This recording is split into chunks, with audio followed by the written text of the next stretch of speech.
লালমনিরহাটের কালীগঞ্জ উপজেলা পরিষদ নির্বাচন যেন চাচা ভাতিজার ভোটযুদ্ধ।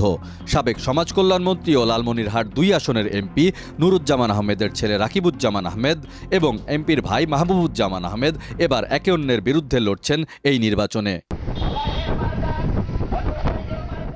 এমপি নুরুজ্জামান আহমেদ কালীগঞ্জ উপজেলা আওয়ামী লীগের সভাপতি।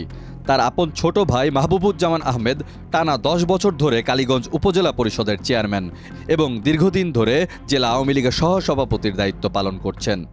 পদ ধরে রাখতে উপজেলা চেয়ারম্যান পদে লড়ছেন তিনি, তার প্রতীক ঘোড়া। একই পদে লড়ছেন তারই ভাতিজা রকিবুজ্জামান আহমেদ।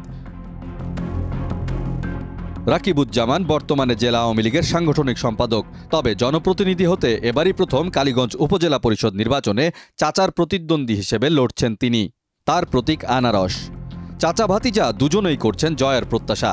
তবে ভোট সুষ্ঠু হবে কিনা তাই নিয়ে শঙ্কা প্রকাশ করেছেন মাহবুবুজ্জামান।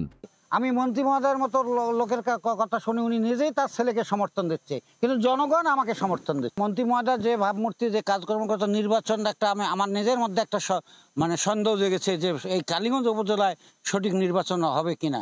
একই পরিবারের ২ শক্ত প্রতিদ্বন্দ্বী থাকায় সংঘাতের আশঙ্কায় আতঙ্কিত ভোটাররা।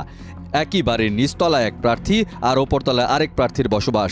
দলীয় কর্মীরা কে কার সাথে দেখা করছেন, ভোটের কাজ কে কার পক্ষে করছেন সেটা নিয়েও ক্ষোভ চলছে প্রার্থীদ্বয়ের মধ্যে। এ কারণে অনেকটাই বিপাকে ভোটার ও সমর্থকরা। একজনের পক্ষে কাজ করলে একই বাড়ির অপরজনের রোষানলে পড়ার শঙ্কা দেখছেন তারা।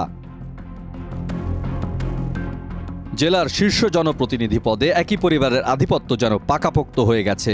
তাই চাচা ভাতিজার মুখোমুখি অবস্থান ছাড়া নির্বাচনী প্রচারণার তেমন তোড়জোড় নেই বললেই চলে। ডেস্ক রিপোর্ট, দেশ রূপান্তর।